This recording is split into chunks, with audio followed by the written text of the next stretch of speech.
Hi there, I'm Zachary Bird and there's nowhere else I'd rather be right now, and that's not just because legally I'm not allowed to leave my apartment right now. I am coming at you from Melbourne where we're still in lockdown, but I've got the perfect excuse to stay on live with you and make one of my favourite dishes from my brand new cookbook, Vegan Junk Food. This bad boy comes out in 2 weeks, but I'm going to give you a little sneak preview of how to make lox and schmear bagels. A classic non-vegan dish which is super easy to make vegan, and I'm going to show you how. So there's a couple of elements. We have a faux salmon, and that's really just made out of marinated tomatoes. And we're also going to be putting on our bagels some dill and caper cream cheese, some red onion, some extra dill. It's going to be super delicious, and that's all going on a toasted bagel. So here's the book, here's the recipe, here's your host, and let's get started. So we're going to be starting off with some tomatoes. You want to find a tomato that isn't fully ripe because we're not looking for all that tomato flavor. We're actually using this mostly for texture, and we'll be adding in the flavor later. So to kick things off, I've got a pot of water boiling just behind me. All we need to do is get a little knife and make a slit just along the top, and that's going to give somewhere for the skin to start peeling back in the boiling water. I'm going to put this knife away before we have a casualty, because the food I make, no animals are harmed, but ideally no humans are harmed also in the process. So let's get these into some boiling water so we can get started. Let's pop these in for 1 whole minute, or until you can see the skin start to peel back. As you can see, it's super quick on some, and the skin is just starting to peel away. You want to make sure they get a good rinse of cold water so that all of that heat dissipates and that they don't continue to cook.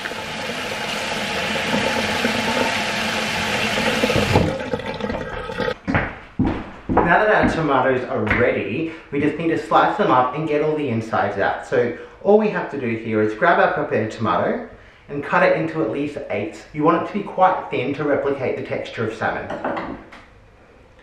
So it's just a very clean little cut, and keep dividing it until you're happy with the length.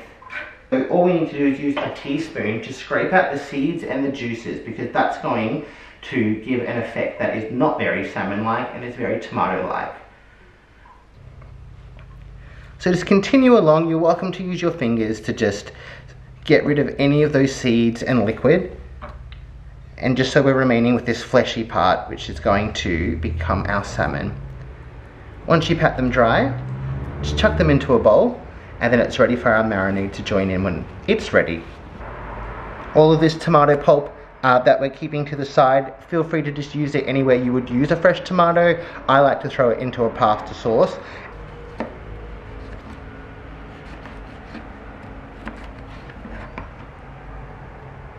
This one's perfect and ready to go. So open that up and you get that weird inconsistency that makes it look like it's a real dead animal. Alright, so your tomato's done. You should end up with something that looks a lot like this. This is going to be the base for our faux salmon, and this is what's left over. That's just the, ooh. That was just the inside of the tomato, which you can just chuck into a tomato sauce or a pasta or something really cute. So put that to the side and not on the floor below me as I have just done. So that's what you want, not the floor tomato. So once we've got that, we're going to go in with the flavor, and it's super, super easy. There's only 4 elements to the flavor in here to make it taste sort of fishy. So we have soy sauce, which is fantastic for saltiness and giving that richness to it so it doesn't taste like a tomato. We have ginger powder, which gives us a fresh kick. We have shredded seaweed. If you don't have it, just use seaweed you can find at the supermarket for sushi, and just chop it up. And this is going to give us a bit of an ocean flavor. And we are going to use liquid smoke. And liquid smoke is because salmon is traditionally smoked, and it's going to help add that flavor to convince you and your friends that this is not vegan, even though it is. It's vegan and delicious. This is super forgiving. We're not baking, so there's no real science at work here that you'll screw up. If you want to change the flavor profile for something like lemon juice, you might like to use tamari or a vegan Worcestershire sauce if you don't have soy sauce on hand, or you want to go for a gluten-free alternative. So feel free to mix this up, but this is where my testing settled and told me was the best flavor. So we're going to have half of a cup of soy sauce. It does feel like a lot, doesn't it? Half a cup of soy sauce.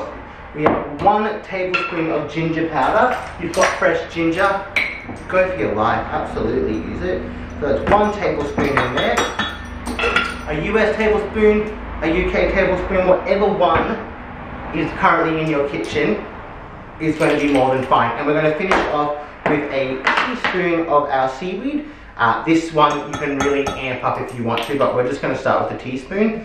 And also a teaspoon of liquid smoke. So normally when I make a recipe, this only goes in drops. It is such a potent, incredible ingredient. But for this one, it's a pretty thick marinade, so a whole teaspoon needs to go in there, so enough of that flavor enters the tomato by the time we put it on our dish. So that's all ready to go. I'm going to give that a little swirl. Better yet, we're going to give that a thorough little mix. It smells gorgeous. And you know what? For good luck today, I'm going to put some extra seaweed in.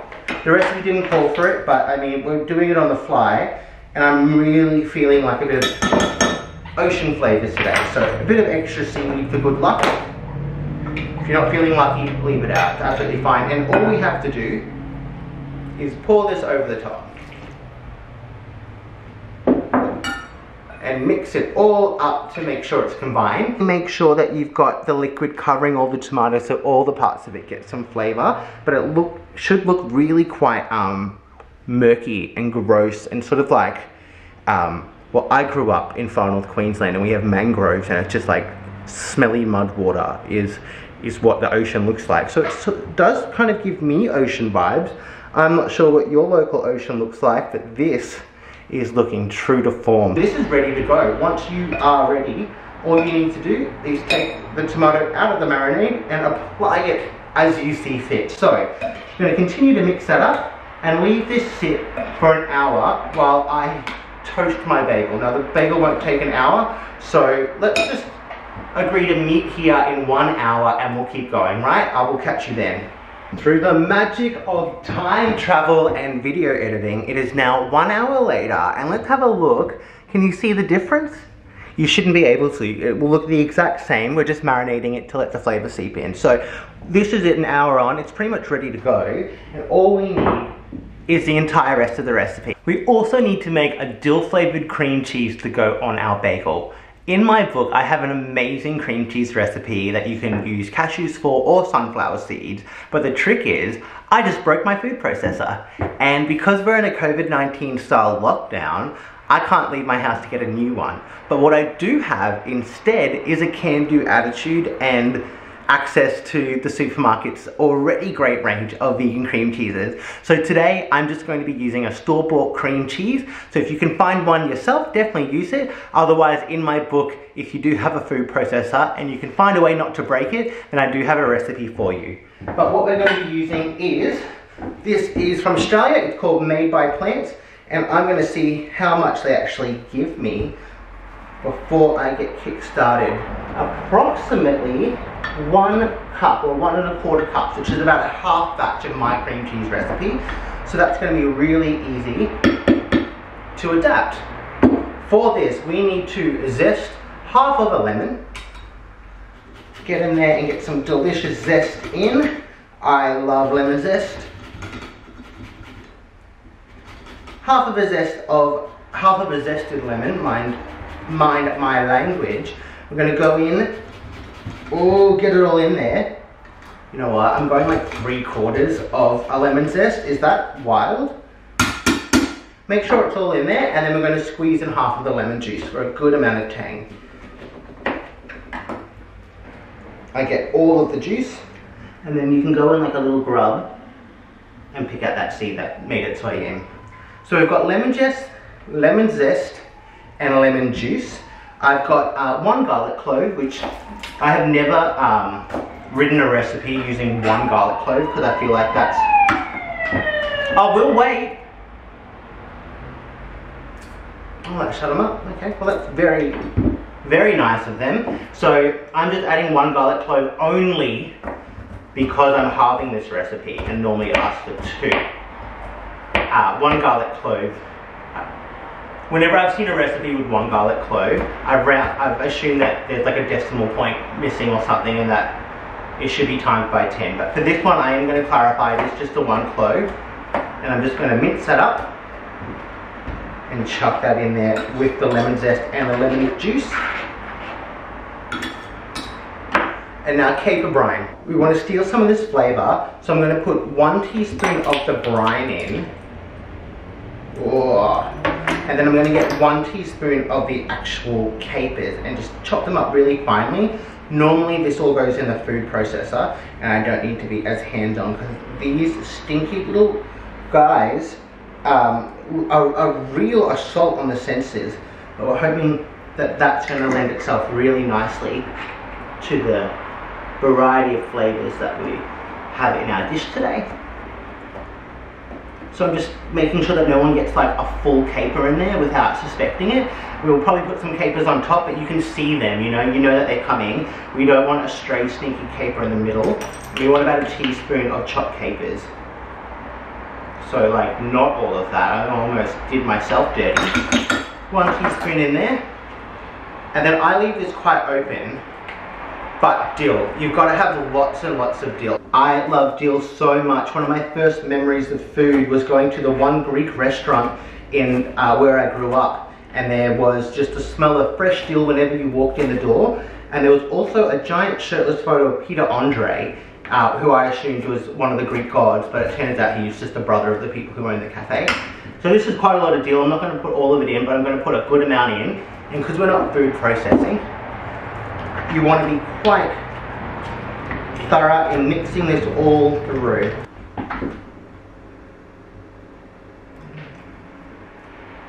Delightful, you know what?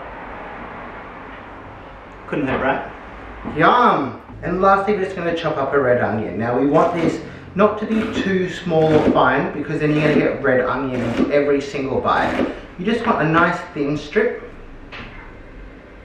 Something like that. Just to sit on top of your bagel and dress it up. It's bagel time. Alright, I've got these bad boys. If you have fresh bagels and you've just come back from the bakery, don't toast them. They're perfect. Just cut them in half if you want to and dress them up. But if you've got some store-bought bagels like this guy, because again, we are in lockdown and I am not heading anywhere to get a fresh bagel anytime soon, then you do want to give them a little bit of a toast so they're really crispy and ready to be dressed. So with these bad boys, I've just got the grill on behind me, just in my oven. You might call it a broiler where you're from, just the hot bit at the top of the oven. And I've got that preheating. I've got my bagel and, oh, well these guys have cut themselves in half already, which is super, super nice. Alright, so if your bagels don't come pre-sliced, then you do want to get in there and give them a little slice. Otherwise, these ones have had the hard work done for me, which is very considerate from aged bagels. So I'm making this for me and then for me again later as well because I love having a leftover. So I'm going to be preparing 2 lots today. Ooh, ready to go. And I'm just going to put these until they're nice and warm and we're starting to brown on the top. And then we're there. We're done. We're almost there. So let's get these bad boys under the grill right now. It's happening, they're toasting. Okay, so I've got something to smear that with. I'm going to get a spoon. I've got these plates ready to go, and these are toasting in the oven right now. If you've got a stale bagel, just remember the way that bagels are produced. So they're boiled and then they're cooked. So if you want to dip them in a little bit of water or spritz them with some moisture and then chuck them in the oven, it will help to salvage a crappy old bagel. So if you are stuck with some old one, give that a red hot go. So to recap, if it's fresh, don't cook it. If it's store-bought, just slice it in half and toast it. And if it's super stale, you want to add a bit of moisture before you do that step. And you should have some pretty killer bagels. We did it! Oh, not a second too soon. Are you ready? So, we have now made From Vegan Junk Food by Zachary Bird, this award-winning book. And when I say award-winning, I made that up. It hasn't won any awards. But that's only because it hasn't come out yet. In 2 weeks' time, you can find that recipe. But today, you can also find that recipe because I've just made it for you. So let's zoom on in and have a look at the build. How's that? Please tell me we're focusing. Gorgeous, alright. So, obviously, we go in first with our cream cheese and we want to be fairly generous because it's delicious.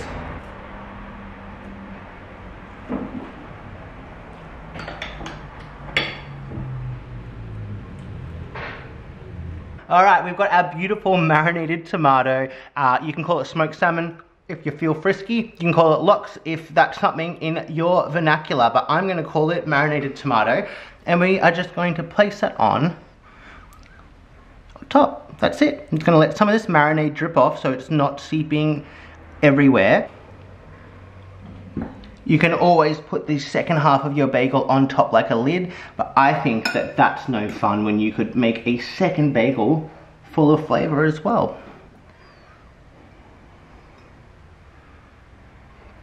So all we need to do to finish this off is, I said I hated doing this, I'm going to do it one more time. A couple of capers, just so you can see that we put them in there and there's a little bit of warning. I'm just going to pop. I'm maxing out at 3 because remember we've already put some capers in here. Okay, I put 4 on that one, but that one's for someone who really likes capers. So on the home stretch, we've got our prepared red onion. Oh, that one was a bit ugly. Let's be a little bit prettier with our dressing here. You kind of want it to look like an accident, but take a long time to arrange it that way. Oh, that looks quite nice, that one. I'll just let these sit on top. Feel free to use less dill. As I mentioned, it's the best herb on the planet, so I'm not going to be stingy today. And there you have it. That is Lox and Schmear Bagels by Zachary Bird. He's me. This is from my brand new book that comes out in 2 weeks from today called Vegan Junk Food. It looks a lot like this. The insides look a lot like this. The author looks like this. And the delicious recipes taste like this incredible one I've showed you how to make today. Check me out on Instagram, TikTok, Twitter, Facebook, Google it. Find me, I've got lots of jokes, lots of recipes, and a lot of good laughs to share with you.